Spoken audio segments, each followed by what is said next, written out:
The brain is an amazing and complex organ. And while many people are fascinated by the brain, they can't really tell you that much about the properties about how the brain works because we don't teach neuroscience in schools.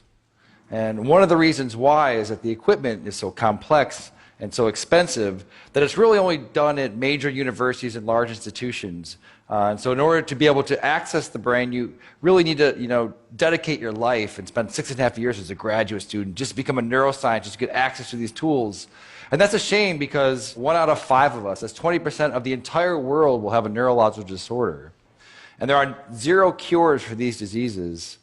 And so it seems that what we should be doing is sort of reaching back earlier in the education process and sort of teaching students about neuroscience, and so that in the future they may be thinking about possibly becoming a brain scientist. And so when I was a graduate student, my lab mate Tim Marzullo and myself decided that, what if we took this complex equipment that we have for studying the brain and made it simple enough and affordable enough that anyone, an amateur or a high school student, could learn and actually participate in the discovery of neuroscience. And so we did just that.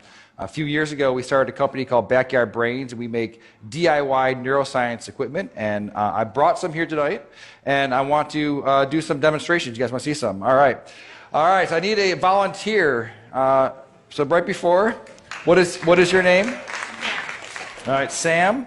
I'm going to record from your brain. Have you had this before? No. Okay. All right. I need you to stick out your arm for science. Roll up your sleeve a bit. All right. And so what I'm going to do, I'm putting electrodes on your arm, and you're probably wondering, I just said I'm going to record from your brain. What am I doing with your arm? You have about 80 billion neurons inside your brain right now. They're sending electrical messages back and forth and chemical messages. But some of your neurons right here in your motor cortex are going to send messages down when you move your arm like this. They're going to go down across your corpus callosum, down onto your spinal cord, your lower motor neuron, out to your muscles here. And that is electrical discharge.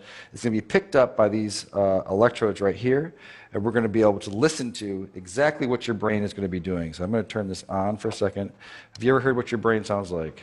All right, let's turn it on. So go ahead. Go ahead and squeeze your hand. All right, so what you're listening to, so this is your motor units that are happening right here. Okay, so let's take a look at it as well. So I'm going to stand over here. And I'm going to open up our app here. So now I want you to squeeze.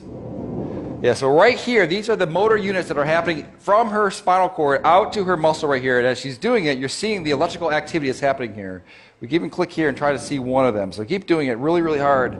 Yeah, so now we've paused on one motor action potential that's happening right now inside of your brain. Okay. Do you guys want to see some more? All right. That's interesting, but let's get it better. Okay. I need one more volunteer. Okay. What is your name, sir? Miguel. All right. You're going to stand right here. So Miguel, when you're moving your arm like this, your brain is sending a signal down to your muscles right here. I want you to move your arm as well. All right, so your brain is going to send a signal down to your muscles. And so it turns out that there is a nerve that's right here that runs up here that innervates these 3 fingers. And it's close enough to the skin that we might be able to stimulate that. So that we can do is copy your brain signal that's going out to your hand and inject it into your hand so that your hand will move when your brain tells your hand to move. And so in a sense, she will take away your free will, and you will no longer have any control over this hand, okay? You with me? All right, so I just need to hook you up.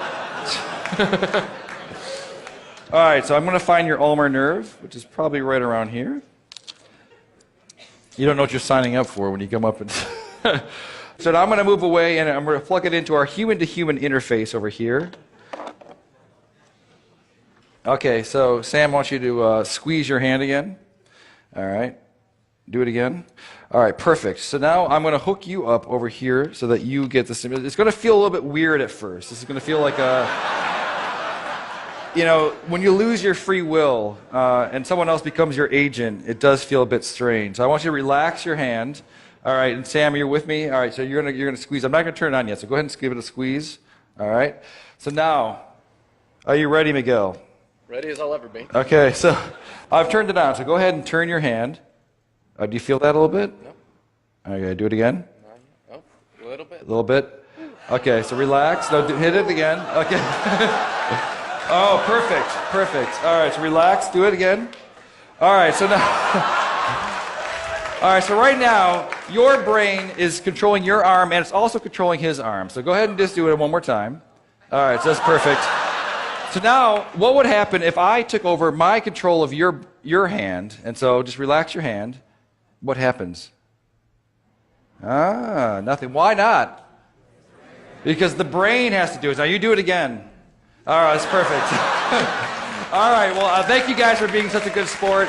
This is what's happening all across the world, electrophysiology. And we're going to bring on the neuro revolution. Thank you.